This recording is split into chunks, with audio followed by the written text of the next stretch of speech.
Good afternoon. I'm Pastor Dave Schreffler, the pastor at Trinity Lutheran Church in Lemoyne, and it's time to do a gander at the gospel. It's time to take a look and see where God might be calling us through the gospel. It's been a while since I've had a chance to do a gander at the gospel, so it's nice to be back. This coming Sunday is March 22nd, 2020. The gospel comes to us from the Gospel of St. John.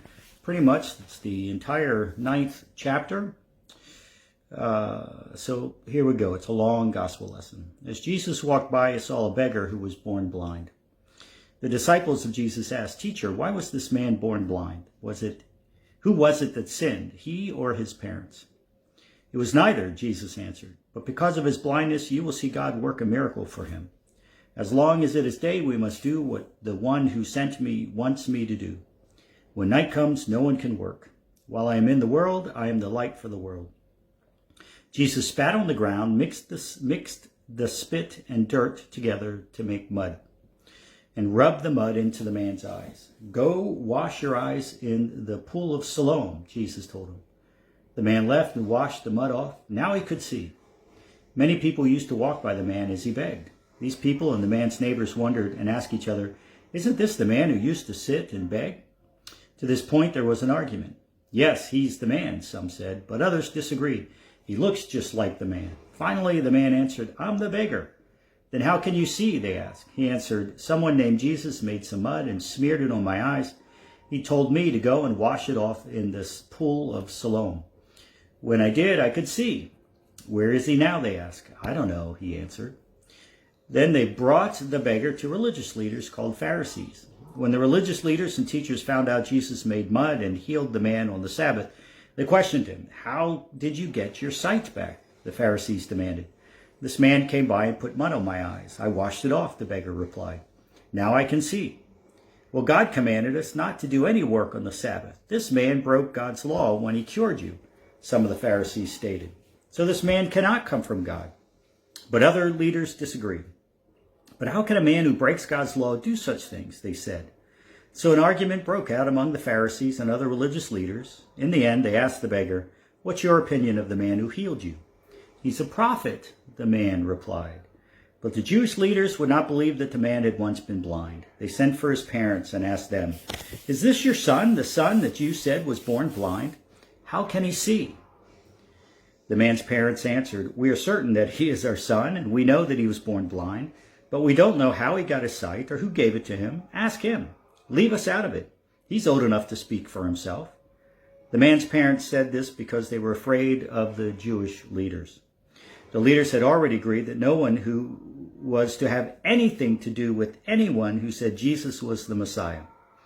The leaders called the man back and said, "Swear by God to tell the truth. We know that Jesus is a sinner." The man replied, "I don't know if he's a sinner or not. One thing I know is that I used to be blind, but now I can see." "What did he do to you?" the Jewish leaders asked. "How did he heal your eyes?" The man answered, "I've already told you once, and you refused to listen. Why do you want me to tell you again? Do you also want to become his disciples?" The leaders insulted the man and said, "You are his follower. We are followers of Moses. We are sure that God spoke to Moses, but we don't even know where Jesus comes from." "How strange," the man replied. "He healed my eyes, and yet you don't know where he comes from. We know that God listens only to people who love and obey him. God doesn't listen to sinners, and this is the first time in history that anyone has ever given sight to someone born blind. Jesus could not do anything unless he came from God." At this, the Pharisees got angry. "You've been evil ever since you were born. How dare you try to tell us what to think?" they shouted at the man. Then they said, "You can never come back into any of our meeting places." Jesus heard what happened to the beggar. When Jesus found the man, he asked him, "Do you believe in the Son of Man?" "Point him out so I can believe in him," the beggar responded. "You've already seen him," Jesus said. "That person is talking to you right now." "I trust you, Lord," the man said. Then he bowed and worshiped Jesus. Jesus told him, "I came to judge the people of this world. I am here to give sight to the blind and to make blind everyone who can see." When the Pharisees heard Jesus say this, they asked, "Are we blind? We surely see." Jesus answered, "If you were blind, you would not be guilty. But now that you claim to see, you will keep on being guilty. This is the gospel of the Lord. You know, as I looked at this text and as I pondered it, there's a question that ran through my mind over and over again. And that question had there ever been somebody born blind who had received their sight later in life? You know, were there any examples that we could point to where somebody had received their sight later in life? And though there have been a few cases, not many, there have been a few cases, generally the successful cases have been the ones where somebody received their sight or it was restored early in life. But there have been a few cases of people who were a little bit older who had received their sight. There's a case from India of a woman who at the age of 12 went through successful surgery. She was able to receive sight. When she was born, she could see light and darkness. That was about it. But after the surgery, she was able to see almost perfectly out of one eye. And the mother of this woman told the researchers that it took months and months for her daughter to be able to recognize objects and to be able to navigate through the world now that her eyesight had been restored. So in other words, though she could now see, it was the processing of the information that was something that took time for this woman. And most of the blind people who have their sight restored surgically have trouble with moving through their environment immediately after the surgery. They need time to develop depth perception. They need time to understand what these common objects that they could recognize by feel that they now had to recognize by sight. You know, it was common for them to bump into walls, bump into things, to reach past things now that their sight had been restored. So, you know, the sight is restored, but that takes time for the brain to be able to process and for people to actually be able to make it through their world with understanding what they're seeing. We have an example of this from the Bible, actually, from Mark 8:28, where a man, Jesus heals him, he receives his sight. It takes 2 times for Jesus to heal this man. And after the first time, he says, well, I can see people, but they look like trees walking. Now, I find that just a really interesting comment that the man makes. So it's hard for us who were born with sight to really understand what it's like to be born blind or to lose our sight. Of course, many people do lose their sight over a period of time in their lives, but you know, when it comes to being able to see, some things aren't quite as obvious as we think they should be. There's a story told about a man whose his wife, his wife begged him to take him hunting. Now, hunting was this man's sanctuary. He liked to go out into the woods. He liked to be by himself, but his wife persisted. And so he took her out, you know, explained he took her out to deer hunting in particular and gave her a really good spot, set her up, made sure she had her gun and her tree stand and everything was set up. He then trudged along to find another spot. And he hadn't walked more than 100 yards or so when he heard 2 shots ring out. And he thought to himself, oh my gosh, if my wife gets a deer before I get one, I'll never live this down. And so the man turned and he started to walk back towards his wife. And all of a sudden he heard his wife screaming, now step back, that's my deer. So the man raced through the woods and he came upon the scene where his wife was holding her gun and she was pointing the gun at another man who had his hands up in the air. And he heard his wife say again, now I said to step away from my deer. And the husband, as he came upon the scene, he heard the other man say, okay, lady, you can have your deer. Just give me time to take my saddle off of it. You see, sometimes we all have trouble seeing things for how they really are. And the Pharisees were having the same situation in this amusing yet interesting story from the Gospel of St. John, this healing, where it brings to light how we all can have a spiritual blind spot. There's so much, there's layers and layers of intrigue and things that are interesting in this story, with people arguing. We have people pointing fingers. We have people who they think somebody is, or maybe they're confusing somebody with somebody else. But how freeing it must have been to this man born blind to actually receive his sight. Blindness, of course, having never been blind, to me, what a dark world it would be if you would have no sight at all. So to receive the gift of sight would be very freeing to somebody who is born blind. But we have to understand, from this man's point of view, he is thrust into a world that he wouldn't really immediately be able to understand. He's coming from a world of darkness now to a world of light that would have been very foreign to him. So this man moves from blindness to sight. He moves from darkness to light.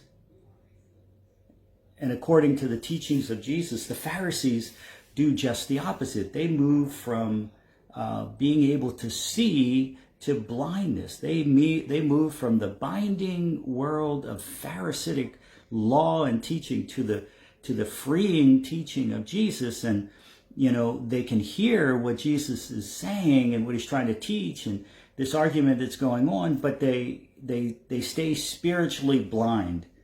Something that has happened that is so wonderful, that it is meant to give them new sight, they just can't wrap their minds around it.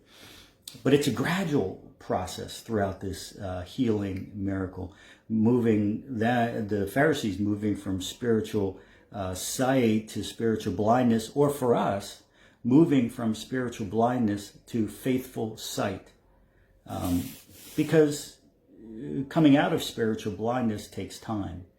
It's something we all learn through our faith lives. If we think about some of the stories that Jesus tells throughout the Gospels, with the parable of the Good Samaritan. Last week's Gospel lesson, which was the parable of the Samaritan woman at the well. Jesus tells these stories specifically targeting people who are religious leaders in the first century, and how they mistreat certain people, how especially mistreat the Samaritans. Jesus wanted to teach that we are to love all people. Even those that we hate or don't get along with, we are to love. And this lesson that we have today, the lesson of the 10 lepers that will probably be coming up, there's an idea where mistreatment of people in the first century, especially the vulnerable, the sick, the lame, people that were cast out of the community because they lacked wholeness and health.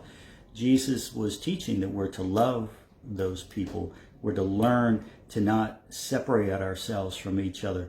If we are to be completely whole as a community, then we need to learn to love one another in not just words, but in deeds today. We think that we have a much greater understanding of the world around us, and yet here we are in dark times as we fight this COVID-19, this coronavirus. We think of ourselves as being more enlightened, especially in the last 250 years, and yet think about our country and think of how we have treated people. We've suffered through slavery, we've suffered through the Holocaust and the Second World War. We have suffered through all kinds of situations where we just have not treated the way that we should. We have the Civil Rights Movement that took so long. We have the Americans with Disabilities Act. We're still fighting racism today. We believe that spiritual enlightenment should be easy. But what's easy is our spiritual blindness. It's hard to faithfully see through the lens of Jesus Christ, through the lens of the cross all the time. It takes years for us to focus our spiritual sight, to free ourselves from spiritual blindness, to change our point of view of how we think we see the world, that takes time. It takes time, just like a blind person, it takes time when they receive their sight to really truly see the world for as it is. It takes time for us as we look through the eyes of faith to try to see things, the world, the way that Jesus wants us to see the world. It takes reframing how we see, what we see, to see if we actually see as we ought to see. There's a great sentence for you. This is what causes the stumbling block for the Pharisees. They cannot reframe what they see. A man born blind receives his sight, and rather than congratulating the man and thanking God for this great blessing, they get hung up on the fact that Jesus performed the healing on the Sabbath day. Part of the problem for them was that Jesus made mud, which was like kneading dough. He mixed the dirt and the spittle together, and he did this on the Sabbath. And so they relate Jesus mixing this mud, making clay, to doing something that they're not supposed to do on the Sabbath. So Jesus is a sinner, and he's breaking the law. And if he's a sinner, then there's no way that he could be born, that he could be from God. And as I said before, these are dark days that we're living in, and it just seems to be that they're getting darker all the time. And yet it doesn't need to feel that way. There's so much that we can do in the dark that will bring a little light into someone's life. When Jesus hung on the cross, we remember how darkness covered the entire land, and not too long after he died, he was laid in the dark tomb. But on Easter Sunday, there was such a blinding light, the resurrection light that emanated from the tomb. We all need to see how beautiful the cross really is and how much we need the cross to heal our spiritual blindness. But that's what the cross is for us. It reminds us that it takes time to see the beauty and the necessity of this terrible event, the cross. We need the cross for all of us to be healed through the grace of Jesus Christ. From the darkness that fills our world, Jesus, who is the light of the world, has come to redeem such a dark world. So those are my thoughts about this text from the Gospel of St. John, the whole 9th chapter. What a great story. I invite you to just take some time this week and think and pray about this wonderful text. And remember that your faith is not what you call yourself. Your faith is not what theologian you follow or read. Your faith is how you live out loving your neighbor and loving God every day through the interactions that we have. You know, think about the vulnerable in this time. Think about those who may need someone to just check in, see if they need a hand, see if they need somebody to go and get medication for them, see if they need some food. You know, we can social distance ourselves and still live out the gospel of Jesus Christ every day. God bless you.